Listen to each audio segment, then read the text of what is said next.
This lesson is on identifying and combining like terms. So there are some vocabulary terms that you'll need to know in order to be successful. These will come up all of the time throughout this course. The first is a term. A term really could be a constant. It could be a value that has variables. This is an example of a term. This term happens to have an x as a variable.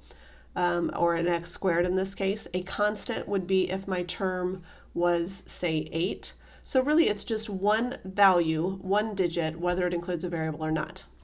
An algebraic expression is several terms that are being added or subtracted, so the sum and or difference. So this is an example of an algebraic expression. Notice this is not considered an algebraic equation because there's no equals anything.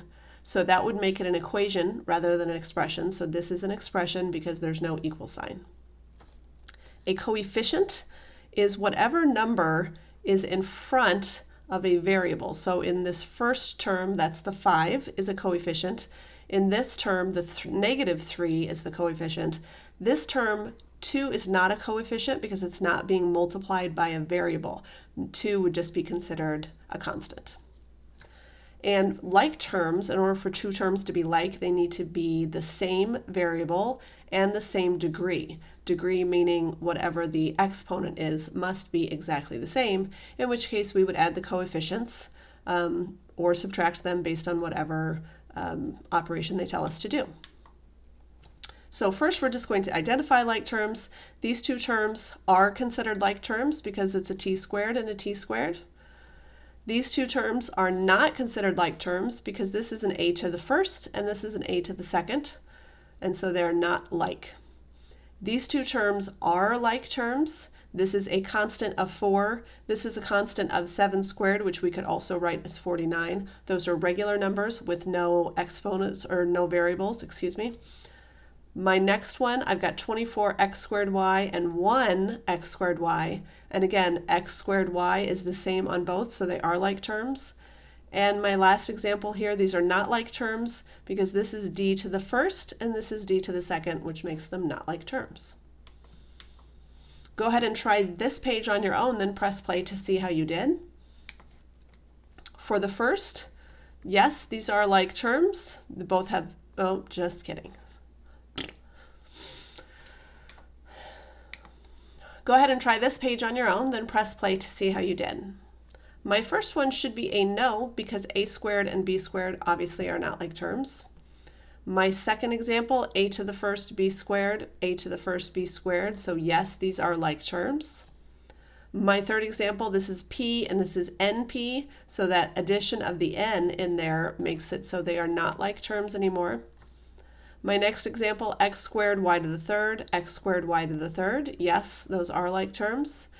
And my last example is no, because d does not have the same power.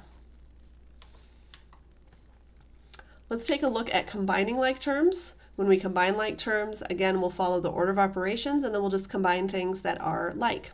So in my first example, I would distribute this -3 so that I can get everything out of the parentheses. So -3 times 2x is -6x, and -3 times -8 is +24. And notice I'm just going to rewrite that -1. Now in terms of like terms, what I'm looking for is values, again, that are the same. So those three that I've just underlined in blue are like terms. This -6x does not combine with anything else. So that gives me -6x. And then 4 and plus 24 is 28, minus 1 is 27. For my second example, this first one, I'm distributing a negative, but if it makes it easier, distribute a -1, which would give me -6z and positive 10y. So remember, multiplying by just a -1 just changes the sign. For my second binomial here, I've got -4 times 3, so that's -12z, and -4 times positive y is -4y, and then -8y. And then I'm going to combine like terms. And remember, we're going to write these in standard form, so I'm going to start with my y's. I've got a 10y and a -4y, which combines to +6y, and then -8y gives me a -2y. And then my other two are both z values. Negative 6 and negative 12 combine to negative 18z.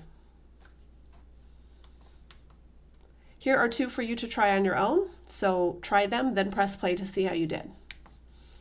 For my first example, I've got brackets and parentheses. So on the inside, I'm going to simplify as much as I can. So notice everything on the outside, nothing's happening to it, it just gets recopied. But on the inside, I have 2.2 times a squared, which is 2.2a squared. And then I have 2.2 times minus 6a, which is minus 13.2a. Now, before I distribute this 4, which would have to be my next step so that I can get all of this out of brackets, I can see that on the inside of the brackets, I've got a couple of like terms. So it's easier to combine them before I multiply than after, but either way would be fine. If I combine these two values together, actually I'm going to write my 2.2a squared first. I'm going to combine these two together to get minus 11.8a, and then still have my minus 5.1a squared on the outside. Now I'm going to distribute that 4. So 4 times 2.2a squared is 8.8a squared. 4 times 11.8a is minus 47.2a. I recopy that minus 5.1a squared. And now I'm going to combine these two values to get 3.7a squared. And this 47.2a is not a like term, and that's my final answer. For my last example, I'm going to be distributing fractions. Remember, fractions just mean multiply by the numerator, divide by the denominator. So I'm going to take this negative 1. Now remember, when we have a negative fraction, it's sometimes easier to think of it on the top. You certainly don't want to write it in both the numerator and denominator because a negative divided by a negative is a positive. So typically we'll just write it on that top number on the numerator. So negative 1 times 3 is negative 3, and then divided by 3. So I've multiplied by the numerator, divided by the denominator to get negative 1p.